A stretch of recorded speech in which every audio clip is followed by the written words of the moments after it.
16 जून आणि 17 जून 2013 बरोबर वर्षभरापूर्वी याच 2 तारखांना उत्तराखंडला महाप्रलयानं झोडपलं। त्या दिवशी मंदाकिनीचं पाणी जणू काळ म्हणून रोरावत होतं। काही क्षणात या पाण्यानं रौद्ररूप धारण केलं आणि बघता बघता अख्ख्या केदारनाथला गिळंकृत केलं। काही तासांच्या आत पाण्यानं केदारनाथवर ताबा मिळवला आणि त्यानंतर सुमारे आठवडाभर केदारनाथमध्ये केवळ आणि केवळ महापुराचं तांडव चाललं। त्या तांडवाच्या नुसत्या आठवणींनी आजही अंगावर काटा येतो। या प्रलयात मोठमोठ्या इमारती क्षणार्धात धाराशाही झाल्या। किड्या मुंग्यांसारखे अनेक जण या प्रलयात वाहून गेले। गांधी सरोवरातून आलेल्या पाण्यानं केदारनाथ धामाचं सर्वाधिक नुकसान झालं। केदारनाथची परिस्थिती त्यावेळी अत्यंत भयावह अशी होती। प्रत्यक्ष केदारनाथ मंदिर सोडलं तर बाकी सगळ्या गोष्टी या पाण्याच्या प्रवाहात जमीनदोस्त झाल्या। पाण्याचा हा वेग इतका होता की भाविकांच्या निवासासाठी बांधण्यात आलेल्या इमारती, हॉटेलसाठी उभारण्यात आलेले तंबू, राहुट्या या काही क्षणात जमीनदोस्त झाल्या। नदीच्या दोन्ही काठांवरच्या भुसभुशीत जमिनीत उभा केलेल्या इमारतींचे सांगाडे देखील उरले नाहीत। अनेक जण पाण्यात वाहून गेल्यामुळं आणि तितकेच गाळात रुतून गतप्राण झाले। एका वर्षापूर्वी झी 24 तासच्या प्रतिनिधी रश्मी पुराणिक यांनी या प्रलयानंतर झालेला आक्रोश प्रेक्षकांपर्यंत पोहोचवला होता। अशा प्रलयाच्या ठिकाणी पोहोचणाऱ्या रश्मी पुराणिक या मराठी वृत्तवाहिन्यांमधील पहिल्या महिला पत्रकार होत्या। घराचा जर दरवाजा वाजवला किंवा या घराच्या दरवाजाची जर कडी वाजवली तर मला प्रतिसाद येईल का? याच्या आतून कोणी मला उत्तर तरी देईल का? या प्रश्नांची उत्तरं फक्त नाही आणि नाहीच आहे। कारण आपण माझं काम पाहू शकत असाल 3 ते 4 दिवसापूर्वी उत्तराखंडमध्ये आलेल्या पुरामध्ये उत्तर काशीमध्ये झालेल्या या घरांची अवस्था आहे। काही दिवसापूर्वी हे लोक राहत होती, ह्याचा फक्त आता काही खुणा इथे उरलेल्या आहेत। त्यानंतर बरोबर वर्षभरानं झी मीडियाची टीम पुन्हा एकदा केदार घाटीत पोहोचली। एका वर्षापूर्वी झालेल्या प्रलयाच्या खुणा पुसल्या गेल्यात का, परिस्थितीत काही बदल घडलाय का हे जाणून घेण्याचा हा प्रयत्न। भोलेनाथाच्या दर्शनासाठी आलेल्या भाविकांच्या गर्दीनं आता केदारनाथ पुन्हा गजबजू लागलाय। श्रद्धाळू भाविकांची संख्या रोडावली असली तरी श्रद्धा आणि भाव मात्र तोच आहे। मंदिराचे दरवाजे उघडले जात आहेत आणि अवघड यात्रेचा प्रवास पूर्ण करत केदारनाथाच्या चरणी भाविकांची गर्दी होतीये। मंदिराचे दरवाजे उघडल्यानंतर केदारनाथाच्या दर्शनासाठी भाविकांची किमान 2 ते 3 किलोमीटरची रांग वर्षभरापूर्वी पाहायला मिळायची। पण आता या परिस्थितीत थोडा फरक पडलाय। भाविक येत आहेत, मात्र पूर्वीपेक्षा त्यांची संख्या रोडावली आहे। वर्षभरापूर्वी आलेल्या आपत्तीची भीती हे त्यामागचं एक कारण असावं। मात्र तरीही भाविक केदारनाथ धामावर पोहोचतायत आणि पूर्ण भक्तिभावानं भोलेनाथ शंकराची पूजा अर्चाही करण्यात येते। मंदिराच्या बाहेर बसलेले हे संन्यासी गेल्या 35 वर्षांपासून या मंदिराच्या बाहेरचं स्थान त्यांनी सोडलेलं नाही। थंडी असो वा बर्फ पडत असो, उघड्या शरीरानं मंदिराच्या बाहेर बसण्याची त्यांची ही तपश्चर्या सुरू आहे। गेल्या वर्षी आलेला महाप्रलय त्यांनी अगदी जवळून अनुभवलाय। बाबा की पूजा पाठ में कोई कमी नहीं आ रहा है। श्रद्धालुओं में फिर थोड़ा कमी आ रहा है। इस साल थोड़ा सुविधा कम है। फिर भी कई यात्री सुविधा की बहुत सुविधा होने के बाद भी यात्री दिन भर बढ़ रहा है। फिर एक टाइम वो वैसी हो जाएगी पहले जैसी मामला बाबा केदारनाथ के दरबार में लोगों की भीड़ भड़का फिर प्रारंभ हो जाएगा। भाविकांची संख्या रोडावली असली तरी देशातील विविध राज्यातून अनेक जण केदारनाथाच्या दर्शनासाठी आजही येत आहेत। महाराष्ट्रातून आलेल्या 19 भाविकांचा हा गट त्यापैकीच एक। केदारनाथ के पवित्र धाम में सुबह सुबह पूजा अर्चना की शुरुआत हो चुकी है। आपदा के बाद भी यहाँ श्रद्धालु आने लगे हैं। कह सकते हैं कि बाबा की भक्ति है, आस्था है, जो इतना कठिन मार्ग करके ये महाराष्ट्र से 19 लोगों का दल पहुंचा है बाबा के द्वार पे। दर्शन इन्होंने कर लिए हैं। आइए जानने की कोशिश करते हैं कि कैसी अनुभूति हुई। अच्छा शंकर जी, आपसे ही जानना चाहूंगी, आपका तो नाम ही भोले बाबा है शंकर जी, कैसा लगा यहाँ पर? बहुत अच्छा लगा मैडम। बहुत और अच्छा लगा। क्या कहना चाहेंगे आप? यहाँ आकर स्वर्ग का ही एक अनोखा ऐसा अनुभव हो जाता है। और ये थोड़ा पिछले बरस में जो हुआ है उसका थोड़ा दुख भी होता है, लेकिन मंदिर आने के बाद ऐसा लगता है कि आप जैसे स्वर्ग में आए हैं। तो ये सब करने वाला भगवान ही है और डरने की क्या जरूरत है। अच्छा ये बताइए, यात्रा थकी नहीं है आप? और अभी भी बिल्कुल चुस्त दुरुस्त लग रही है भोले बाबा की। अच्छी है, थकी नहीं हूँ मैं। नहीं? कैसा लगा पूजा अर्चना करके बाबा की? अच्छा लगा। अच्छा क्या कहना चाहेंगी? थोड़ी सर्दी लग रही है? हाँ सर्दी पर बाबा के दर्शन करके वो सारी सर्दी निकल गई है। अच्छा आप कुछ कहना चाहेंगे? अपने आप में यहाँ आके सच में ऐसा लगता है कि स्वर्ग में आ गए हैं। हालांकि जो पिछले साल हुआ उसका कहीं ना कहीं दिखाई भी देता है। अच्छा है कि सबसे पहली बात यह है कि यहाँ पर किस्मत वाले आते हैं, जो भगवान को चाहते हैं वही लोग यहाँ पहुँच जाते हैं। सच में यहाँ आने का जो व्यक्ति को सौभाग्य प्राप्त होता है उसे कहा नहीं जा सकता। अच्छा आपको हिंदी आती है? नहीं? अच्छा देखिए महाराष्ट्र का दल है।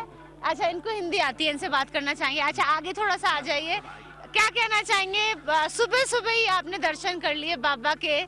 सबसे मेरे ख्याल से पहला ही नंबर लगा रखा था, यहाँ भी चढ़ाई में भी सबसे पहले आए और बाबा के दर्शन भी सबसे पहले। ये भगवान की कृपा है और भगवान ऐसा लगता है कि ये सच्चा भगवान है।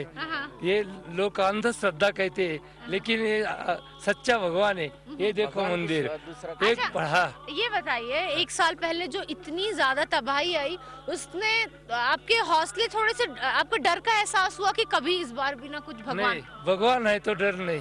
तो एक बार एक साथ जय भोले बाबा की बोलेंगे आप सब?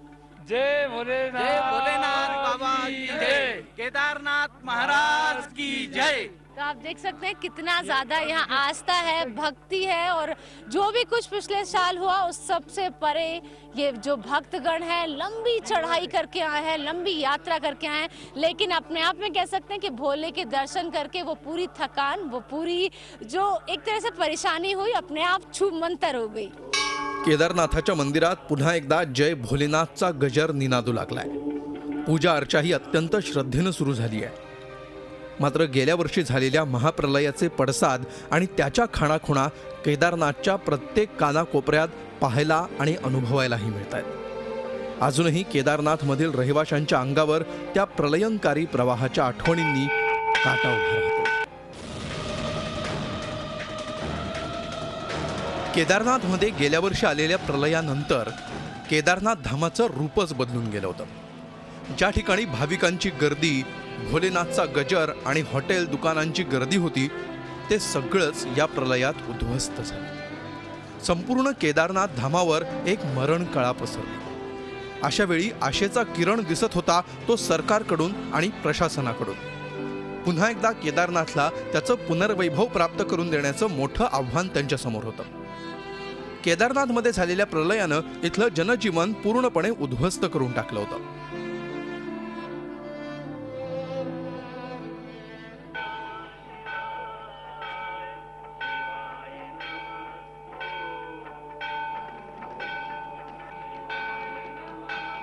एवढंच नाही तर खुद्द केदारनाथाच्या मंदिरालाही या प्रलयाचा फटका बसला होता।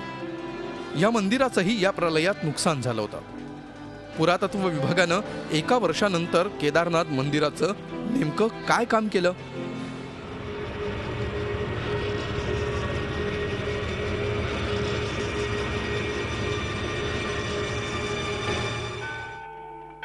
जी अवस्था मंदिराची तीच या मंदिर परिसराची। ज्या भागातून पाण्याचा लोंढा मंदिरावर आदळला तिथं आजही मातीचे ढिगारे कायम आहेत। पाण्याच्या प्रवाहात वाहून आलेले मोठमोठाले दगड इथं पसरलेत।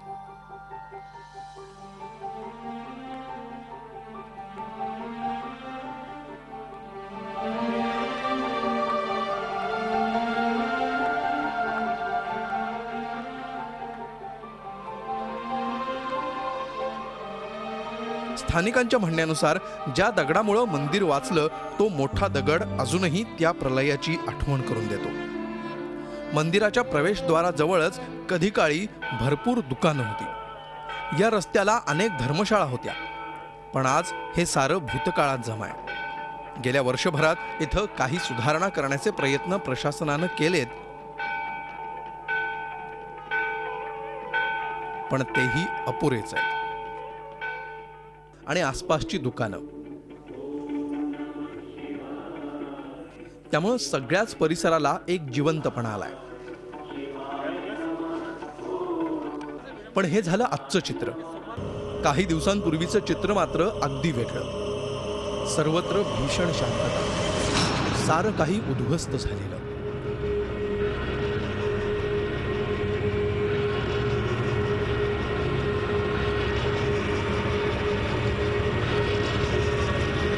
पुराच्या पाण्यात सारं काही वाहून गेलेलं.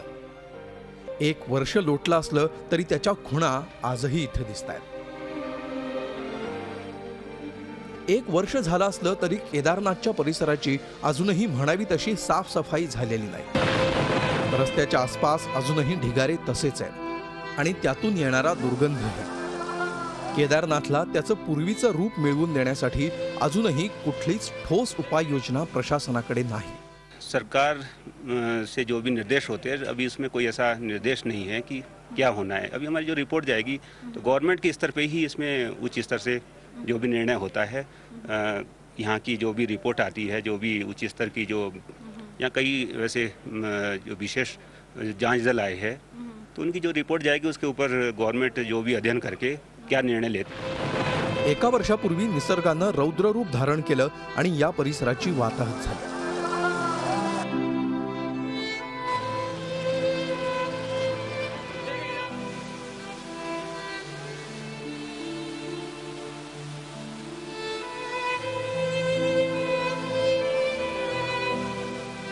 पुरात वाहून गेलेल्या इमारतींचे आता केवळ भग्नावशेष शिल्लक आहेत. या भग्न इमारतींच्या मार्किंगचं काम प्रशासनानं आता हाती घेतलंय. त्याचाच एक भाग म्हणून इथल्या 59 इमारती पूर्णपणे पाडून टाकण्याचे आदेश दिले गेले.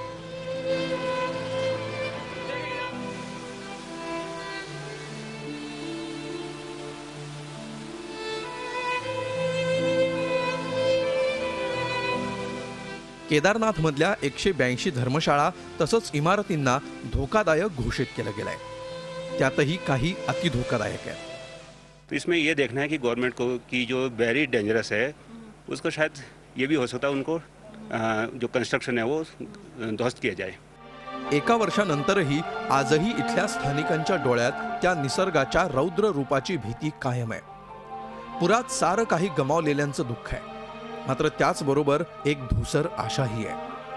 आज ना उद्या हे सारं चित्र बदलेल आणि केदारनाथ पूर्वीसारखंच देशभरातल्या भाविकांनी गजबजून जाईल.